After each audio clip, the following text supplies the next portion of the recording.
اللہ عز و جل نے ہم پر ماہ رمضان کے روزے فرض کیے، دن کے روزے اور رات کو اللہ تعالیٰ کی عبادت کریں، ماہ رمضان کا ادب و احترام کریں۔ اگر ایک مسلمان ماہ رمضان کا ادب و احترام کرتا ہے، دن کو روزہ رکھتا ہے، رات کو اللہ تبارک و تعالیٰ کی عبادت کرتا ہے، تو وہ دنیا اور ما فیہا سب چیز سے بہتر ہے۔ تو بزرگوں دوستوں، ماہ رمضان کے ادب و احترام کے بارے میں ایک حکایت ہے۔ شہر بخارا میں ایک مجوسی آتش پرست تھا۔ آتش پرست اور مجوسی اس شخص کو کہتے ہیں جو آگ کی پوجا کرتا ہے، وہ آگ کے پجاری تھے۔ تو وہ شخص اپنے بیٹے کے ساتھ مسلمانوں کے بازار سے گزر رہا تھا، تو اس کے بیٹے نے علل اعلان کوئی چیز کھانا شروع کر دی، تو اسے غصہ آیا، تو اس نے یعنی مجوسی آتش پرست نے اپنے بیٹے کو تھپڑ مارا اور کہا تجھے شرم نہیں آتی کہ تم مسلمانوں کے بازار میں مسلمانوں کے سامنے کھا پی رہا ہے؟ تو وہ کہنے لگا ابا حضور آپ بھی تو ماہ رمضان میں کھاتے پیتے ہیں۔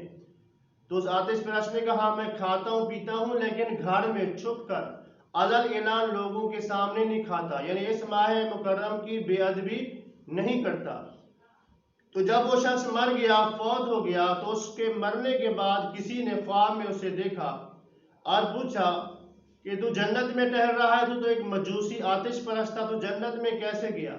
تو اس نے کہا ماہ رمضان کی برکت کی وجہ سے اللہ کریم نے مجھے مرتے وقت ایمان کی دولت نصیب فرمائی اور مرنے کے بعد اللہ کریم نے مجھے جنت میں داخل کر دیا۔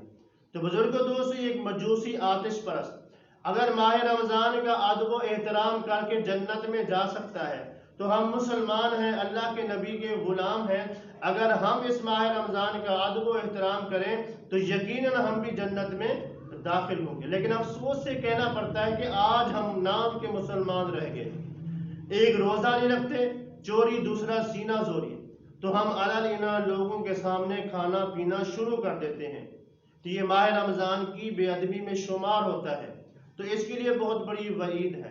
ایک اور حکایت میں ہے کہ ایک شخص تھا جس کا نام محمد تھا، وہ پورا سال عبادت نہیں کرتا، لیکن جب ماہ رمضان کا مہینہ آتا نئے کپڑے پہنتا، خوشبو لگاتا اور روزے رکھتا اور ماہ رمضان میں اللہ کی عبادت میں شروع ہو جاتا اور اپنے گزشتہ گناہوں سے توبہ کرتا، تو جو نمازیں اس کی رہ گئی ہوتی ان کی قضا کرتا۔ اس کا یہ معمول تھا، جب وہ شخص مر گیا تو مرنے کے بعد کسی نے اس سے پوچھا کہ سنا اللہ تعالیٰ نے تیرے ساتھ کیا معاملہ کیا؟ اس نے کہا ماہ رمضان کے ادب و احترام کی وجہ سے اللہ کریم نے میری بخشش فرما دی۔ تو اللہ عز و جل کی اس پر رحمت ہو اور اس کے صدقے ہماری بھی مغفرت ہو۔